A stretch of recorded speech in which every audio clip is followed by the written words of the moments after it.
Staffordshire's had a whole crop of flying saucers. Spots in the sky, lights in the sky, strange things. But the strangest of all was seen one day over this cottage. Mr. and Mrs. Rustenberg were living there, quietly, out in the country. And, well, you just tell me what you saw. Well, it was one ordinary day. I was waiting for my husband to come home from work, and my two sons went to Seifert to school, and I was getting changed, and I heard this terrific noise. It was just like a giant cauldron of water being poured onto a fire, a shh sort of noise, you know. And my first reaction was, oh, the children. I thought maybe a plane was crashing or something like that.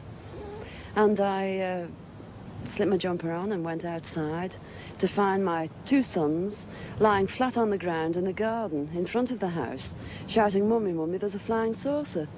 Well, naturally, I just said, "Come on, don't be stupid. Come in the house." But felt sort of a strange sensation. Wended my way up the side of the house to where we had a pump where we used to get all our water from, and automatically looked up to see this, all I can describe, this huge Mexican hat. It was stationary, this thing, and it was bright silver in colour, and it had a dome. A dome. It was tilted to sort of, I could see the occupants in it. You saw people in it? I saw people in it. There were two people in there. These people were beautiful people. That's the only way I can describe them. They had long golden hair, like a page boy bob, just like the old kings. You used to see photographs of the old kings. And the colour of the hair was golden. Now, I was really... What were they dressed in? They had a sort of a polo neck jumper affair, like a ski top suit, in pale blue.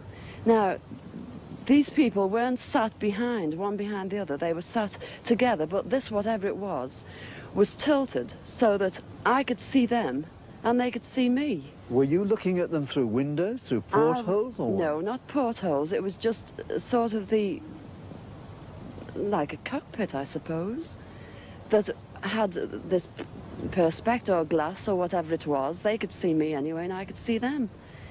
And they had beautiful faces. I shall never forget their faces as long as I live.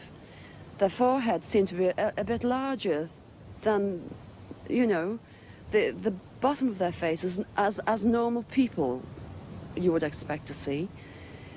But maybe this was just whatever they had round their heads, which was like a transparent fishbowl. And they just looked, and I was absolutely paralytic with fear. I couldn't move, although my mind was ticking over. And they looked so sympathetic that I was just mesmerized for what seemed to be, ages, but it could have only been seconds. And I turned to sort of look down at the boys, was unaware that they were with me because I was so absorbed. And the next thing, I looked up and it was gone.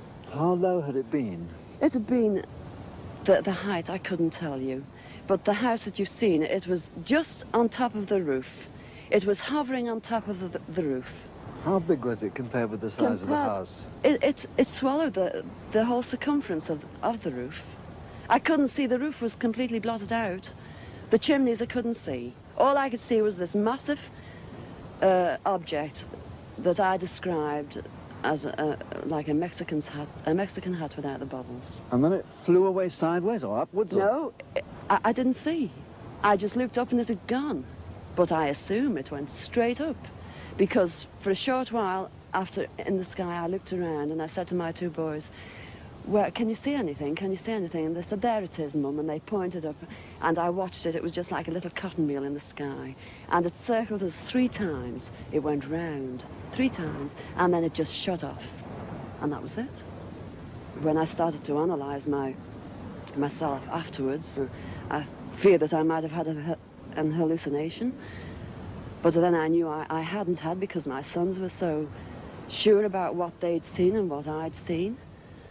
And It went through my mind that it was a secret weapon from Russia, and then I thought, oh, well, it can't be that, because if they had something like that, they wouldn't need to fear anybody or anything.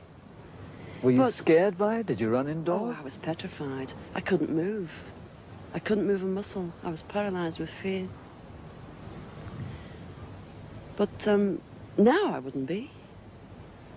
Because now, when I look back, you know, I think, what an amazing thing to have happened, and for me to have seen it.